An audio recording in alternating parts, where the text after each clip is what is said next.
Good morning, everyone. Hope you are fine at home. So, we are starting vocabulary chapter number first, that is sound.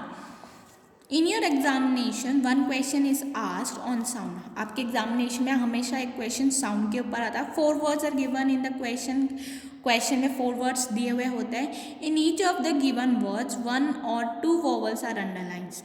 सब words में एक या दो vowel को underline किया होता है. इन वन वर्ड 1 और 2 वोवल्स अंडरलाइन, एक वर्ड में एक या दो वोवल अंडरलाइन होते हैं. गिव अ डिस्टिंक्ट साउंड, जिनका साउंड अलग होता है.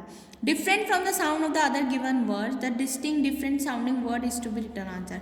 और उसमें से आंसर क्या होता है, जो 4 आपको ऑप्शन दिए होते हैं उनमें जो वोवल साउंड आपको वोवल टिक किया होता है तब उनको प्रोनाउंस करके यानी कि बोल के देखना होता है. जिस वर्ड का साउंड अलग आ रहा हो आपको उसे क्या करना है, उसी को अंडरलाइन करना है, वही आपका आंसर होता है. फॉर एग्जाम्पल देखो, फूल, टूल, कूल, लुक, इन सब में डबल ओ को इन्होंने अंडरलाइन किया है वोवल को. अब आपको क्या प्रोनाउंस करके देखना है, फूल, फूल, टूल, कूल. तो इन सब का क्या आ रहा है, एक जैसा प्रोनाउंसिएशन आ रहा है ऊ का. लेकिन लुक, लुक में किसका साउंड आ रहा है, यू का. लू, यू का साउंड आ रहा है. ठीक है, तो यही हमारा आंसर होगा. क्यों, क्योंकि इन सब में ऊ का साउंड है और इसमें यू का साउंड है.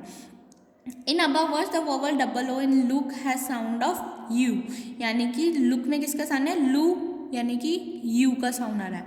Where is the sound of double O is ऊ, ऊ है, ये यू लिखा हुआ है लेकिन इंग्लिश में, लेकिन साउंड किसका रहा, कूल, ऊल, यानी कि ऊ का साउंड आ रहा है. Of the other given words, यानी कि ये ऐसे बोल रहा है कि जो फूल, टूल और कूल है इसमें साउंड ऊ का है और ये सब सिमिलर है. इनमें से अलग क्या है, लुक, क्योंकि लुक में किसका क्या आ रहा है साउंड, यू का, लुक. ऐसे ही नेक्स्ट है हमारा फियर, टीयर, डियर, टीच. अब इनमें सब फियर एक जैसा है, टीयर ईयर का साउंड आ रहा है, ई आर का, फियर, टीयर, डियर. लेकिन टीच क्या है, टी ई का साउंड आ रहा है, टीच, टीच. तो हमारा टीच सबसे अलग है, तो यही हमारा आंसर होगा. मैं आपको कुछ एक्सरसाइज में से भी बता रही हूँ, बाकी आप अपने अकॉर्डिंग उसको फिल करेंगे और आंसर फाइंड आउट करेंगे. फूड, लुक, स्कूटर, सून. अब फूड ऊ, स्कूटर ऊ, सून ऊ, इनमें सब में क्या रहा है, ऊ का आ रहा है. और लुक में अगेन वही वाला यू का साउंड आ रहा है, तो हमारा आंसर लुक होगा. Second, farmer, happy, cattle, glad. Happy a, cattle a, glad a, इन सब में सिमिलर ए का साउंड है, लेकिन फार्मर में क्या है, आर का साउंड आ रहा है, ए आर, अर, फार्मर. तो ये हमारा आंसर है. Fast, base, dance, father. Fast, dance, फा, फा, डा, ये सब में ए का साउंड है, लेकिन बेस में ब का साउंड है, बे, बेस. तो ये सबसे अलग है, तो ये आंसर होगा. Hire, fire, tire, time. ये तो आपको इजीली समझ आ रहा है, आई आर का साउंड आ रहा है, अर, फा यर, हा यर, टा यर, यानी कि ई का साउंड आ रहा है, ए का. और टाइम हमारा सबसे अलग है, टी, टाइम. तो यही हमारा आंसर है. ऐसे ही आपको जितने भी गिवन वर्ड्स हैं उनको आपको प्रोनाउंस करके देखना है. चारों वर्ड्स में से जो भी एक आपको सबसे अलग वर्ड लगता है वही हमारा आंसर होता है. ओके, और उसी को आपको टिक करना होता है. अब हम वोकेबुलरी के सेकंड चैप्टर कर लेते हैं, क्योंकि वो एक बहुत ही छोटा सा चैप्टर था और ये भी छोटा सा है. Opposites. Opposites are word which have exactly opposite meaning. For example bad और गुड. अपोजिट का मतलब क्या होता है, उल्टा होना. यानी कि आपको एक वर्ड बोल रहे हो, उसका बिल्कुल उल्टा वर्ड उसका अपोजिट हो जाता है. जैसे बैड, बैड यानी बुरा, गुड, गुड यानी बहुत ही अच्छा. ठीक है, तो ये अपोजिट है. The examination one question related to opposite is. Exam में हमारा एक क्वेश्चन किससे रिलेटेड होता है, अपोजिट से. इसके कुछ रूल्स है, देख लेते हैं. Some words are made opposite by prefixing dis. कुछ वर्ड्स क्या होते हैं, हमें उसमें डिस लगा के प्रीफिक्स करना होता है. जैसे लाइक का डिसलाइक हो जाता है, पसंद है डिसलाइक हो जाता है तो नापसंद है. ऑनेस्ट का डिसऑनेस्ट, सच्चा और झूठा, डिसऑनेस्ट. ओबे डिसओबे, बात मानना नहीं मानना, प्लीज करना डिसप्लीज करना, तो इस टाइप के वर्ड्स में आपको डिस लगा देना। Some words are made opposited by way of adding un, कुछ में हम अपोजिट कैसे बनाते हैं un लगा के, kind unkind, happy unhappy. Some words are made opposite by way of adding in, कुछ में हम इन को लगा के अपोजिट बनाते, जैसे करेक्ट तो सही, इनकरेक्ट यानी गलत, कंप्लीट पूरा, इनकम्प्लीट अधूरा। Some words are made opposite by way of adding mis, कुछ वर्ड्स अपोजिट कैसे बनते हैं मिस लगा के, यूज मिस यूज, यूज करना काम में आना, मिस यूज करना काम में नहीं आना, फॉर्च्यून मिस फॉर्च्यून। अब कुछ वर्ड्स होते हैं आई एल और I M are added before words to make their opposite, I R या आई एल या आई एम लगा देते हैं हम तो वो अपोजिट वर्ड बन जाता है, जैसे रेगुलर का इलरेगुलर, लीगल का इलीगल, पॉसिबल का इम्पॉसिबल, प्योर का impure.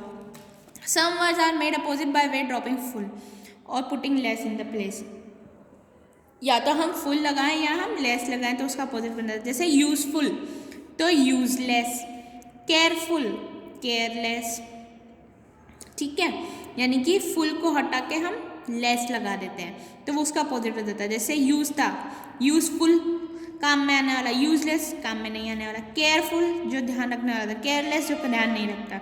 In some of the words opposite prefix are added to make them opposite.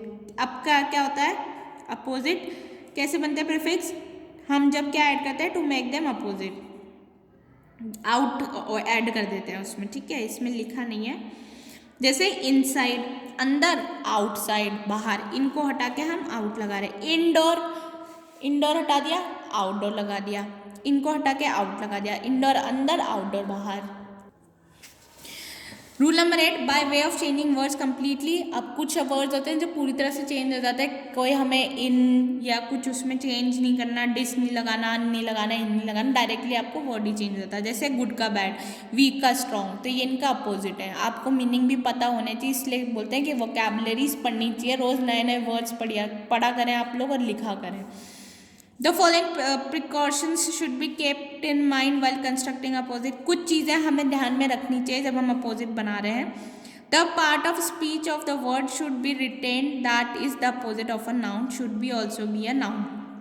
Parts of speech से रिलेटेड कुछ होते हैं तो हमें ये ध्यान रखना चाहिए, अगर अपोजिट नाउन है तो हमें उसका पोजिशन भी नाउन ही रखना है। And the opposite of a verb should be also be a verb. अगर नाउन है तो उसका ध्यान रख के नाउन बनाना है, वर्ब है तो अपोजिशन में वर्ब बनाना है, ऐसे हमें ध्यान रखना है। जैसे वाइस ये एडजेक्टिव है तो इसका अपोजिट क्या होगा फुलिश, इन है तो आउट ये प्रीपोजिशन है, यस का नो ये इंटरजेक्शन है, तो दोनों ही सेम चीज़ें हैं। तो हमें ऐसे इन चीज़ों को ध्यान रखना चाहिए कि अगर ये एडजेक्टिव है तो ये भी होना चाहिए, इन है तो आउट प्रीपोजिशन, इन है तो ये आउट भी प्रीपोजिशन है। तो यानी कि अगर ये वर्ड जो पार्ट्स ऑफ स्पीच में है इनका अपोजिट भी पार्ट ऑफ स्पीच वही होना चाहिए। The opposite of verb will be verb, verb का अपोजिट वर्ब ही होगा। In addition tense of word shall have similar tense in opposite word. Tense of word, tense में भी क्या होना चाहिए सिमिलर टेंस होना चाहिए उनका, ठीक है। यानी कि अगर कौन सा टेंस है वो सिंपल पास्ट है, सिंपल पास्ट है या पास्ट पार्टिसिपल है तो उनका क्या होना चाहिए अपोजिट भी सेम होना चाहिए। जैसे वेंट है तो वेंट का केम हो गया, ये सिंपल पास्ट है, केम भी सिंपल पास्ट है। Going coming, go come, gone come, will go will come, तो इनका टेंस भी सेम होना चाहिए जब आप चेंज करो। If any word is of singular number, कोई वर्ड सिंगुलर नंबर है, it opposite will also be singular, उसका अपोजिट भी सिंगुलर में ही होगा। Likewise if word is plural, अगर वर्ड प्लूरल है तो उसका अपोजिट भी प्लूरल में मिलेगा। जैसे फ्रेंड ये सिंगुलर है तो एनिमी ये सिंगुलर हुआ, फ्रेंड्स होता तो उसका अपोजिट एनिमीज होता, यानी कि ये भी प्लूरल ये भी प्लूरल। गोस सिंगुलर है, कम्स सिंगुलर है, ठीक है। So we have completed our opposite. अब आपको कुछ गिवन अपोजिट वर्ड्स हैं जो आपको लर्न करने हैं, बुक में आपको और भी बहुत सारे दिए हुए हैं। काइंडली रीड इट, ध्यान से पढ़ना है आपको, और अपने डाउट हैं तो आप निकाल सकते हैं and can ask me by message. Thank you, have a great day.